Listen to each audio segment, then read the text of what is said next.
दोस्तों, समलैंगिक विवाह को लेकर आज सुप्रीम कोर्ट में सुनवाई हुई और इसमें केंद्र सरकार ने भी एक बड़ा हलफनामा दिया। आइए देखते हैं कि समलैंगिक विवाह को लेकर सुप्रीम कोर्ट का और केंद्र सरकार का क्या बड़ा फैसला देखने को मिला। दरअसल आज इस मामले को लेकर इसकी याचिकाओं पर जब सुप्रीम कोर्ट में सुनवाई हुई तो सुप्रीम कोर्ट में केंद्र सरकार ने अपना हलफनामा देते हुए कहा कि ये भारतीय परंपरा के मुताबिक ठीक नहीं है। कुल मिलाकर के कहा जाए तो केंद्र सरकार ने सेम सेक्स मैरिज को मान्यता देने के खिलाफ पक्ष लिया है, यानी केंद्र सरकार एग्री नहीं है समलैंगिक सेक्स को इजाजत देने के लिए। समलैंगिक शादियों को कानूनी रूप से मान्यता देने का विरोध किया है सेंट्रल गवर्नमेंट ने। दोस्तों, आज इस मुद्दे को लेकर जब सुप्रीम कोर्ट में सुनवाई हुई तो 56 पेज का एक हलफनामा केंद्र सरकार ने कोर्ट में दाखिल किया और इसमें कहा गया कि सेम सेक्स मैरिज भारतीय परंपरा के मुताबिक सही नहीं है। ये पति पत्नी और उनसे पैदा हुए बच्चों के कॉन्सेप्ट से मेल नहीं खाती है। हलफनामे में सरकार ने समाज की वर्तमान स्थितियों का भी जिक्र किया और केंद्र सरकार ने कहा कि अभी के समय में समाज में कई तरह की शादियों या संबंधों को अपनाया जा रहा है। हमें इस पर आपत्ति नहीं है, लेकिन इस तरह की मैरिज को कानूनी रूप से मान्यता नहीं दी जा सकती है। आपको पता होगा अभी हाल ही में कुछ समय पहले सुप्रीम कोर्ट ने जितने भी देश के दूसरे हाई कोर्ट में या दूसरे कोर्ट में समलैंगिक विवाह से संबंधित याचिकाएं थी सभी को सुप्रीम कोर्ट में ट्रांसफर कर लिया और इस मुद्दे को लेकर अभी इस मार्च महीने तक सभी याचिकाओं पर लिस्टिंग का आदेश भी दिया था और सरकार से भी इस संबंध में जवाब मांगा था। तो आज सरकार ने तो ये जवाब दे दिया। वैसे इस मुद्दे पर अपन और ज्यादा चर्चा करें इससे पहले देखिए आप दुनिया के दूसरे देशों में इसके हाल क्या चल रहे हैं। अभी दुनिया के 72 देशों में समलैंगिक विवाह पूरी तरह से अपराध है, संबंध बनाना भी अपराध है और 8 देशों में तो इस तरह के काम के लिए मौत की सजा का भी प्रावधान है। हालांकि कुछ देशों में सेम सेक्स मैरिज लीगल है, जैसे कि Argentina, Australia, Brazil, Canada, Cuba, Denmark, Finland, France, Germany, Malta, New Zealand, दक्षिण अफ्रीका, स्वीडन, ताइवान, ब्रिटेन और अमेरिका।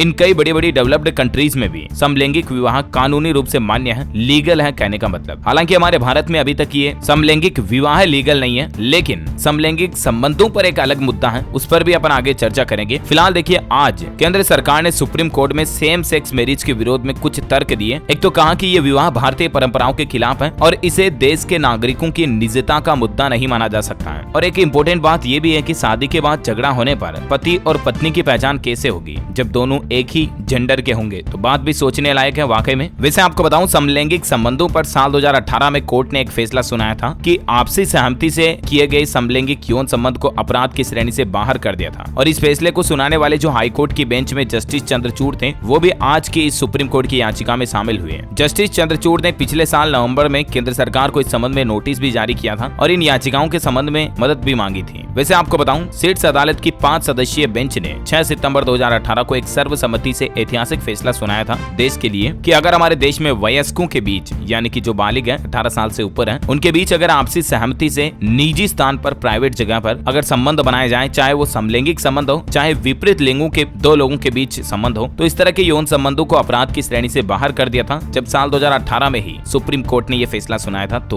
है ना, तो देखा जाए तो कानूनी रूप से अगर अभी देखा जाए तो समलैंगिक संबंध बनाना तो अभी लीगल है हमारे देश में, लेकिन समलैंगिक विवाह नहीं लीगल है। समझ रहे हो ना, समलैंगिक मैरिज को रजिस्टर्ड नहीं किया जा सकता अभी इंडियन कॉन्स्टिट्यूशन के अकॉर्डिंग। बाकी ये आज सुप्रीम कोर्ट में बहस हुई इस मामले को लेकर और केंद्र सरकार ने भी ये जवाब दिया। अब देखते हैं माननीय उच्च न्यायालय की तरफ से इस पर आगे और क्या फैसला आता है और सुप्रीम कोर्ट की अगली सुनवाई में क्या कुछ सर्वोच्च न्यायालय की तरफ से फैसला आता है। जो भी अपडेट आएगा मैं आपको बता दूंगा इसी चैनल DLS न्यूज पर। वैसे आपकी क्या राय है इस मुद्दे को लेकर, आप मुझे नीचे कमेंट करके बताइएगा जरूर। इस वीडियो को लाइक और शेयर करना और DLS न्यूज चैनल को सब्सक्राइब करके बेल आइकन जरूर दबा देना ताकि आप ऐसे ही काम की महत्वपूर्ण खबरें रोजाना देख पाएंगे। जय हिंद, जय भारत, वंदे मातरम।